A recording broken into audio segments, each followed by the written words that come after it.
السلام عليكم ورحمة الله وبركاته. النهاردة هتكلم عن رأفت الهجان. رأفت الهجان، لا هتكلم عن إمام عاشور. أنا هحاول أسهلها لكم في الأول شوية. إمام عاشور امبارح كان في قناة الأهلي. النهاردة حد بعت لينك يوتيوب واتفرجت على الكلام إمام عاشور كله.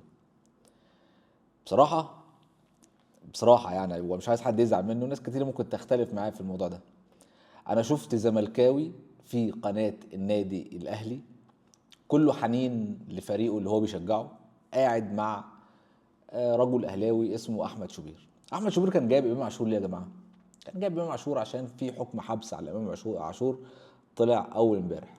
فجايب النهارده امام عاشور عشان دعم معنوي بقى، وجمهور النادي الاهلي وهاشتاجات ويلا يا بابا اللجان تشتغل تعمل روابط وتبعت على الواتساب وعشان نعلي المشاهده مع شوبير. وجايب امام بقى واستقبال لامام يا جماعه، ده اول مره شوبير يطلع من بره القناه خالص يستقبل امام عاشور ويدخله وبالاحضان. وحضن شوبير لامام كده حضن عميق، يعني ما يقولكش ان كان في شتايم والحاجات اللي انتوا فاكرينها دي. الحكايه بدات امتى؟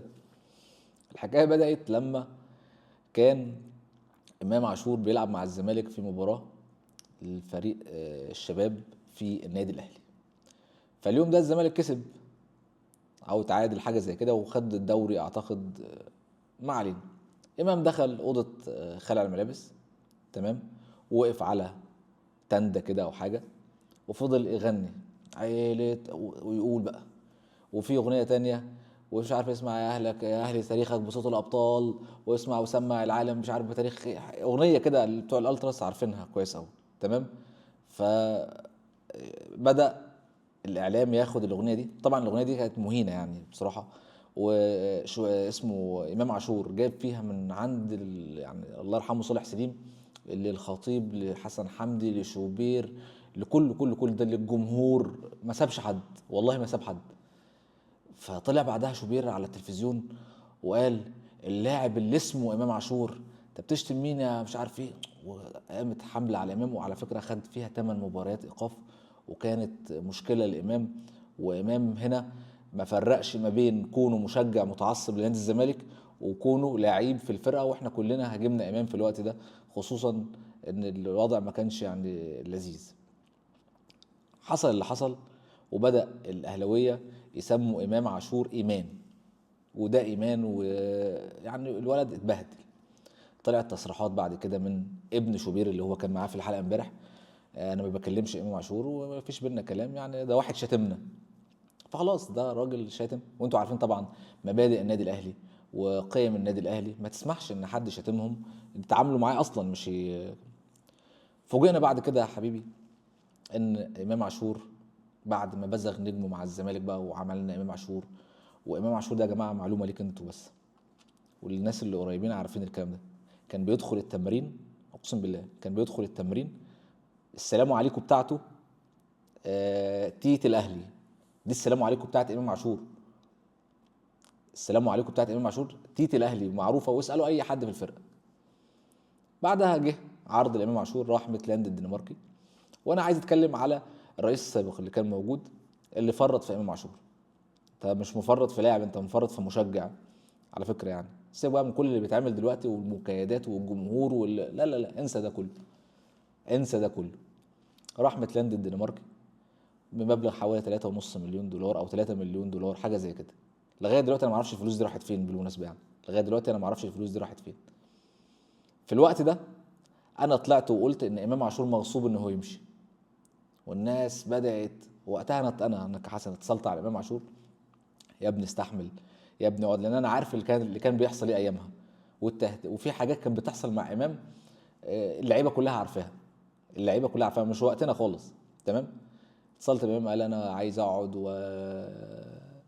بس اللي انا تحت امر النادي واللي النادي عاوزه. طبعا المغريات والفلوس والوكلاء واحمد يحيى ويحيى علي وامير ومرتضى والكلام ده كله ماشي امام. كان برضو العبد لله اول واحد في مصر، طبعا ده على الفيسبوك ما كنتش وقتها بعمل فيديوهات. اول واحد في مصر قلت ان امام عاشور عايز يرجع الزمالك ومش راجع الدنمارك تاني.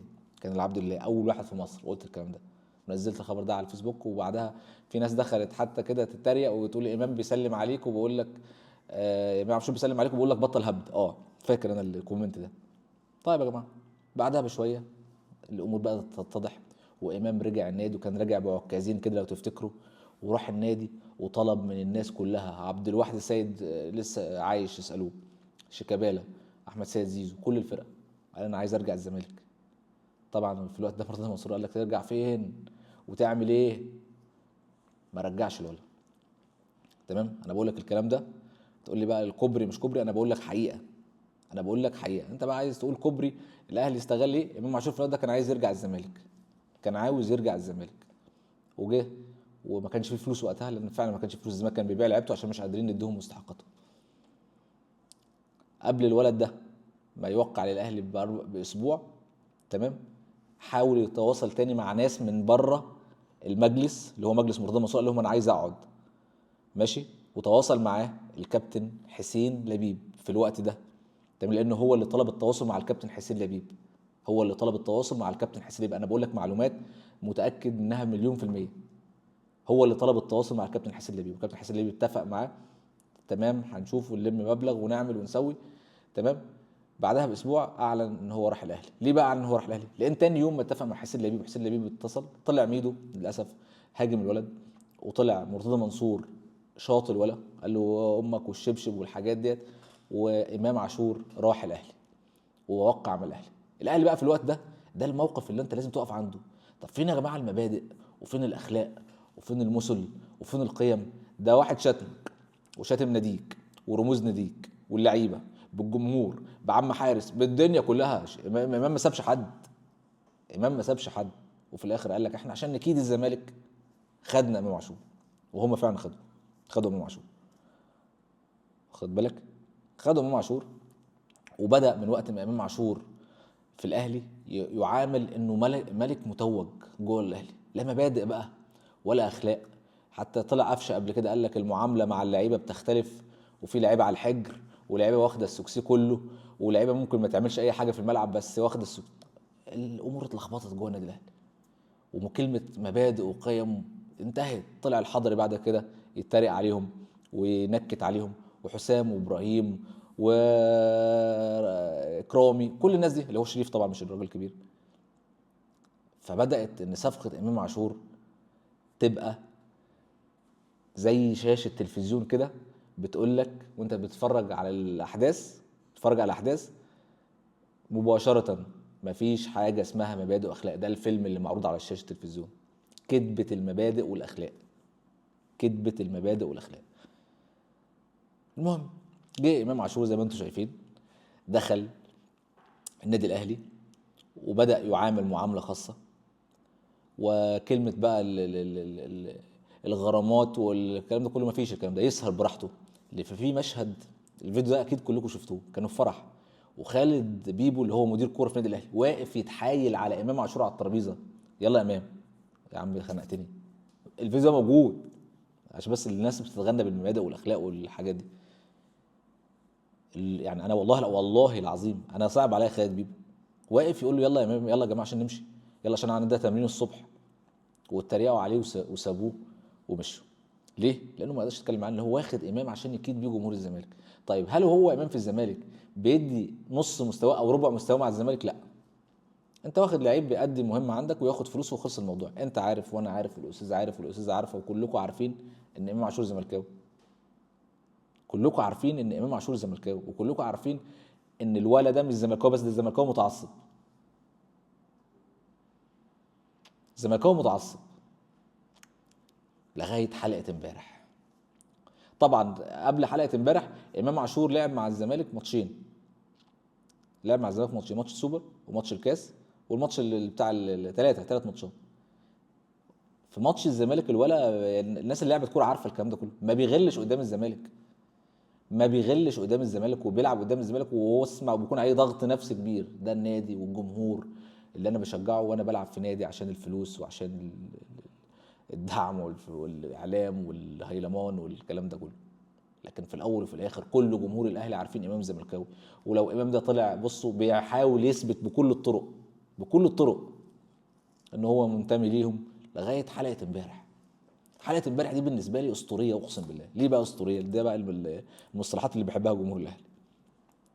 الولد طلع عندك في قناتك وقال لك انت استبن بالنسبه لي، انا رحت الزمالك الاول، وما وافقوش وما رضوش يرجعوني، فعشان كده انا رحت الاهلي. ومين يا كابتن، وبيضحك على شبير بقى، ومين يا كابتن يقول الاهلي لا؟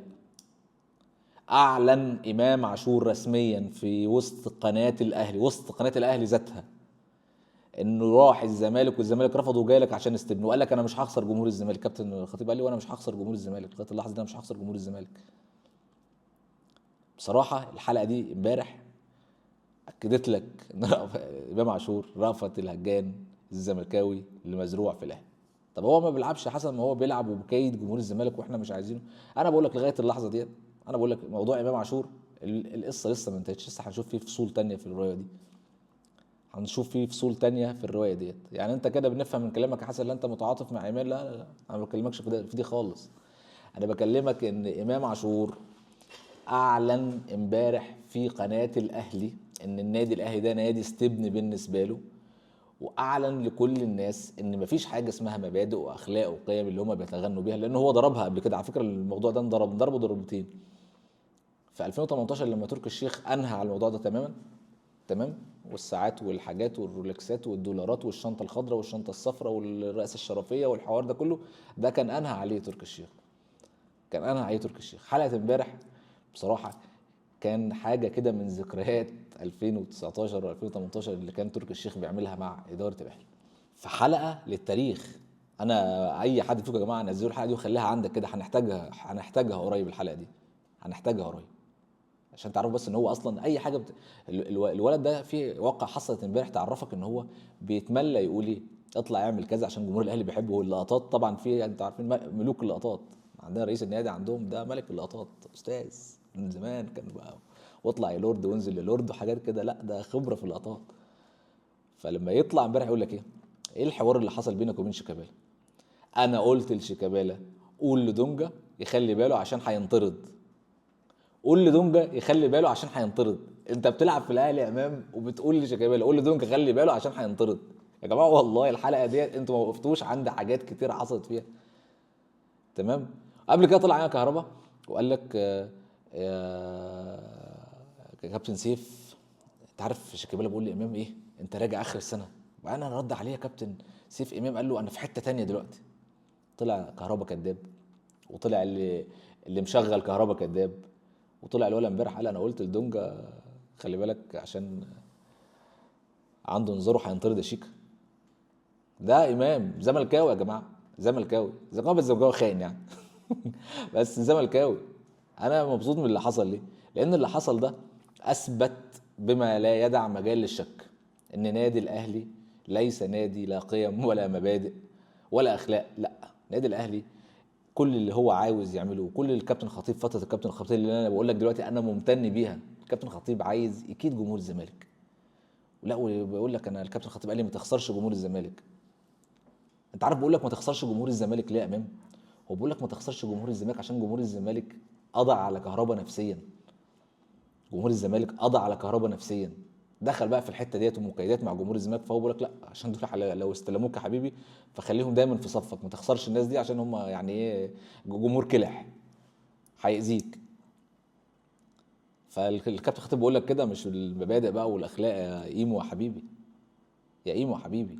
وانا هنا رساله لجمهور النادي الاهلي، امام زملكاوي وانتوا عارفين ان امام زملكاوي، ومن وقت الهتاف الشهير وانتوا عارفين ان هو زملكاوي، ومن قبل الهتاف الشهير وانتوا عارفين اللي هو زملكاوي، وقبلتوا يا فندم وحضرتك يا محترمين يا اهل الناس المحترمين ان يتعمل كده معاك.